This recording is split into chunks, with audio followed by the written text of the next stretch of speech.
अभिवादन स्वीकार करिए। मैं हूं मिथिलेश कुमार और आप देख रहे हैं टाइम्स टू डिकोड। आज के इस वीडियो में हम मोदी सरकार की दोहरी नीति को समझेंगे कि किस तरह चुनाव के समय में हिंदू मुसलमान 1 रैंक 1 पेंशन और 2 करोड़ नौकरी प्रति वर्ष देने के नाम पर वोट बटोरी और इस समय देश के युवाओं के हाथ में पत्थर देकर रोड पर खड़ा कर दिया है। हाल ही में मोदी सरकार बड़े ही जोर शोर के साथ अग्निवीर अग्निपथ नाम की स्कीम शुरू की, जिसके तहत अब सेना में मात्र 4 साल के लिए ही बहाली होगी।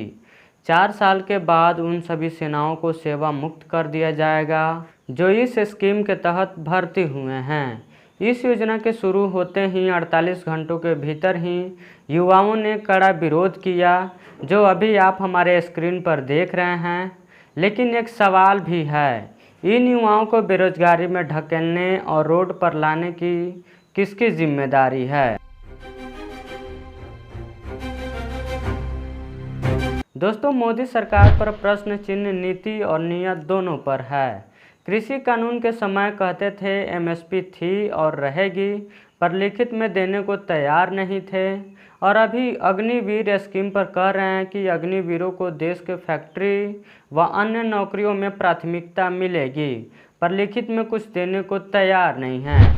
बीजेपी पार्टी के सरकार ने पिछले 3 सालों से आर्मी भर्ती ना कराने पाने वाले युवाओं को अग्निपथ के जरिए संविदा सेना के नाम पर झुनझुना थमाना चाहती है। आपको बता दूं, साल 2019 में चुनाव के समय यही सरकार बता रही थी कि कैसे बीजेपी शासित राज्य और देश अब 5 ट्रिलियन इकोनॉमी बनने जा रही है। आज कह रही है यही सरकार की पक्की नौकरी और पेंशन नहीं दे पाऊंगा, पैसे नहीं हैं। मैं कहना चाहता हूं, सरकार से बंद करिए इस तरह की घटिया मेकअप करना। इस देश का युवा जाग गया है। आपके मेकअप के पैसे में ही बांग्लादेश की इकोनॉमी जितना पैसा बच जाएगा। जिस अग्निपथ के कारण आज देश के नौजवान युवा अपने आप को छला महसूस कर रहा है, जिसके कारण वही युवा आज देश के सड़कों पर अग्नि के रास्ते पर चल रहा है।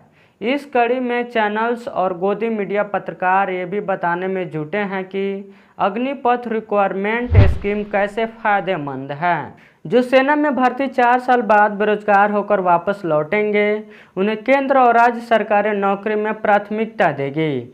लेकिन ठीक उसके उलट आंकड़े बताते हैं कि पिछले 4 सालों से अर्धसैनिक बलों और राज्य पुलिसों की नियुक्तियों में लाखों पद खाली पड़े हैं और भरे नहीं जाते। ये वही लोग हैं जो बताते हैं मुस्लिमों को CAA समझ में नहीं आया, कृषि कानून समझ नहीं आया, व्यापारियों को GST समझ नहीं आया, अर्थशास्त्रियों को नोटबंदी समझ नहीं आई।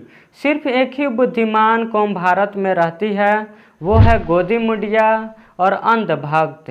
कोई भी सरकारी स्कीम आए सबसे पहले इन्हीं को समझ में आती है, वो भी बिना किसी तर्क के। अग्निवीर और अग्निपथ स्कीम पर छात्रों का कहना है कि जब तक ये स्कीम वापस नहीं होगी तब तक आंदोलन जारी रहेगी। इस घटना से जुड़ी लेटेस्ट खबर के लिए आप हमें ट्विटर पर फॉलो कर सकते हैं, जिसकी ID स्क्रीन और डिस्क्रिप्शन में दी गई है।